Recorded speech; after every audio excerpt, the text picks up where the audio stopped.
بسم اللہ الرحمن الرحیم۔ ایک بادشاہ تھا، اس کی 7 بیٹیاں تھیں۔ ایک دن اس نے دربار لگایا اور پھر 7 بیٹیوں کو لائن میں کھڑا کر دیا اور پھر ان سے سوال کیا کہ جو بھی میرے سوال کا جتنا خوبصورت جواب دے گی وہ اپنی مرضی کا انعام پائے گی۔ پھر وہ ہر ایک بیٹی سے پوچھنے لگا کہ تم کس کا دیا کھاتی ہو اور کس کا دیا پہنتی ہو؟ تو ہر ایک بیٹی نے یہی اس کا من پسند جواب دیا، ہم اپنے باپ کا دیا کھاتی ہیں اور اپنے باپ کا دیا ہی پہنتی ہیں۔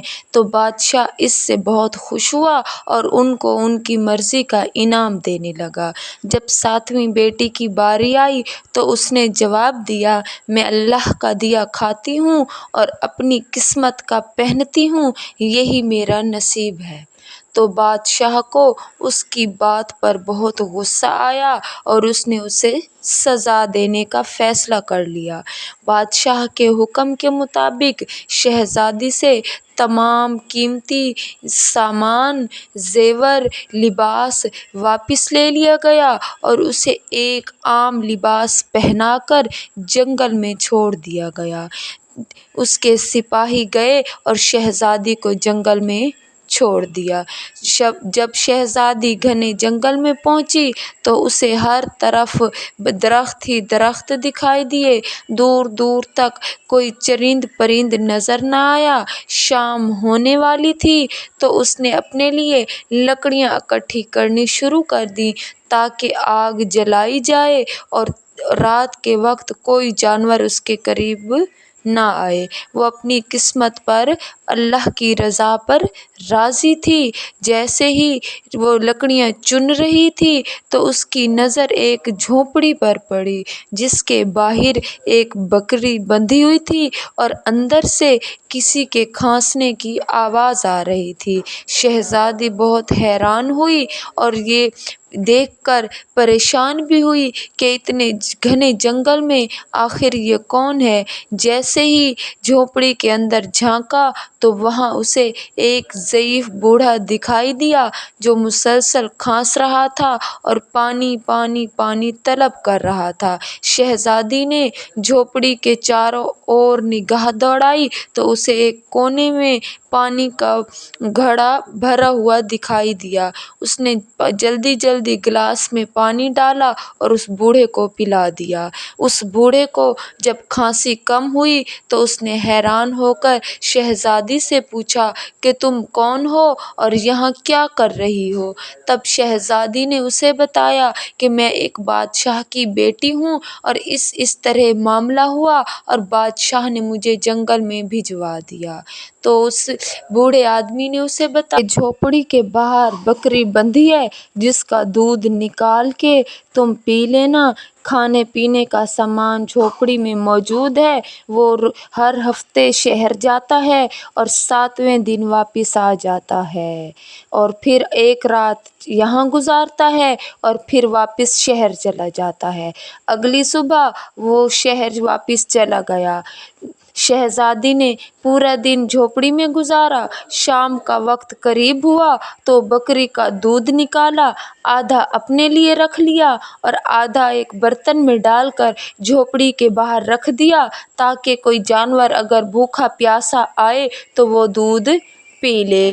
صبح جب جا کر دیکھا تو وہ دودھ والا برتن خالی تھا اور ساتھ ہی اس کے ایک لال موتی پڑا تھا۔ اسے یاد آیا کہ بچپن میں اس نے سنا تھا کہ اگر کوئی سانپ پیاسا ہو، بھوکا ہو اور اسے کوئی چیز کھانے کے لیے دی جائے اور وہ اس انسان سے خوش ہو جائے تو ایک لال موتی اگل دیتا ہے جو کہ بہت ہی قیمتی ہوتا ہے اور ہیرے جواہرات سے زیادہ قدر و قیمت کا حامل ہوتا ہے۔ اور اس شہزادی کو اس برتن کے پاس سانپ کے رینگنے کے نشان بھی نظر آ گئے۔ اس شہزادی نے وہ لال موتی اٹھا لیا اور پھر دوبارہ رات کو دودھ واپس اس برتن میں ڈال دیا، یہاں تک کہ اگلی صبح اس نے پھر وہی ماجرا دیکھا، یہاں تک کہ 7 دن گزر گئے۔ اب اس اس کے پاس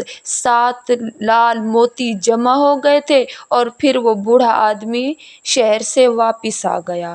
شہزادی نے اسے سارا ماجرا سنایا اور پھر 3 لال اسے بیچنے کے لیے دیے، وہ موتی لال کہ اس نے شہر جا کر بیچ دینا اور واپسی پر محل بنانے کے لیے مزدوروں کو بھی لے آنا۔ آہستہ آہستہ اس اتنے گھنے جنگل میں ایک بہت بڑا محل تیار ہو گیا۔ شہزادی نے اس جنگل میں لکڑی کی فیکٹری بنا لی جہاں پر لوگوں کو روزگار ملنے لگا۔ لوگوں نے وہاں رہائش رکھ لی اور دیکھتے ہی دیکھتے وہاں پر ایک شہر آباد ہو گیا۔ وہ 3 لال جو موتی تھے ان کی قدر و قیمت سے اتنا کچھ آباد ہوتا گیا اور پھر فیکٹری لگانے کی وجہ سے لوگ آباد ہوتے گئے، شہر پورا بن گیا اور دور دور تک شہزادی کے چرچے ہونے لگے کہ اتنی رحم دل شہزادی ہے۔ جب اس بات کا تذکرہ بادشاہ کے دربار تک پہنچا تو اس نے سوچا کیوں نہ ملاقات کی جائے ایسی شہزادی سے جو انتہائی رحم دل ہے۔ تب اس کے سپاہی ملاقات کے لیے پوچھنے گئے تو شہزادی نے کہلا بھیجا کہ شرط صرف ایک یہی ہے کہ ملاقات اسی صورت میں ہو سکتی ہے کہ اپنی تمام بیٹیوں کو بادشاہ ساتھ لے آئے۔ تو بادشاہ اپنی تمام بیٹیوں کو لے کر شہزادی کے دربار میں پہنچا۔ شہزادی نے نقاب لیا ہوا تھا اور قیمتی ساز و سامان زیب تن کیا ہوا تھا۔ جب کھانا پیش کیا گیا تو 7 رنگ کے کھانوں کے ساتھ ساتھ 7 رنگ کا لباس بھی ان کے لیے مختص کیا گیا تھا۔ جب بادشاہ نے انتہائی شان و شوکت دیکھی تو اس شہزادی سے کہنے لگا تم میری بیٹی کی طرح ہو اور پھر مجھ سے پردہ کیسا؟ جب بادشاہ نے بار بار اصرار کیا تو شہزادی نے کہا میں ذرا تیار ہو کر آتی ہوں، یہ کہہ کر وہاں سے چلی گئی۔ تو باقی شہزادیاں سوچنے لگیں کہ اتنا تیار تو ہو چکی تھی، اتنے زیور تو پہنے ہوئے تھے، اب اور کتنا تیار ہوگی۔ تھوڑا ٹائم گزرا تھا کہ انہیں دور سے ایک پرانے کپڑے پہنے ہوئے ایک لڑکی آتی دکھائی دی۔ جب بادشاہ نے دیکھا تو اسے نظر آیا کہ یہ تو میری بیٹی شہزادی ہے۔ اس نے فوراً سوچ لیا کہ جو کچھ بن پڑا چاہے مجھے اپنی بیٹی کے بدلے میں اپنی پوری سلطنت ہی کیوں نہ دینی پڑے، میں اپنی بیٹی کو اس شہزادی سے آزاد کروا کے جاؤں گا۔ کیونکہ جب اس نے واپس جنگل میں اپنے سپاہیوں کو بھیجا تھا تو انہوں نے بتایا کہ وہاں پر شہزادی کا کوئی نام و نشان نہیں ہے، اور پھر بادشاہ نے یہی سوچا کہ اس شہزادی کو جنگلی جانور کھا گئے ہوں گے۔ جب بادشاہ نے بات کی تب اس شہزادی نے کہا میں وہی شہزادی ہوں جو ابھی آپ سے بات کر کے گئی تھی۔ میں نے آپ سے کہا تھا کہ میں اپنے اللہ کا دیا کھاتی ہوں اور اپنے قسمت کا پہنتی ہوں اور یہی میری نصیب میں ہے، اب دیکھ لو کہ میری قسمت میں کیا ہے۔ اور پھر شہزادی نے اپنے گلے میں مالا پہنے ہوئے وہ 4 لال اسے دکھائے جو سانپ نے اگل دیے تھے۔ پھر وہ بادشاہ سن کر حیران رہ گیا اور پھر باقی شہزادیاں یہی سوچنے لگی کاش اس وقت ہم بھی یہی جواب دیتی تو آج ہماری قسمت کچھ اور ہوتی۔ اس کہانی سے پتہ چلتا ہے کہ جو کچھ دنیا میں ہے، اگر انسان کوئی بھی دنیا میں جی رہا ہے تو وہ اپنے اللہ کا دیا ہی کھاتا ہے، اپنے اللہ کا دیا ہی پہنتا ہے اور اللہ ہی کے نصیب سے اس دنیا میں گزر بسر کر رہا ہے، نہ کہ کسی اور کے دیے سے۔ کہانی پسند آئی ہو تو ویڈیو کو لائک کر دیں، چینل کو سبسکرائب کر دیں۔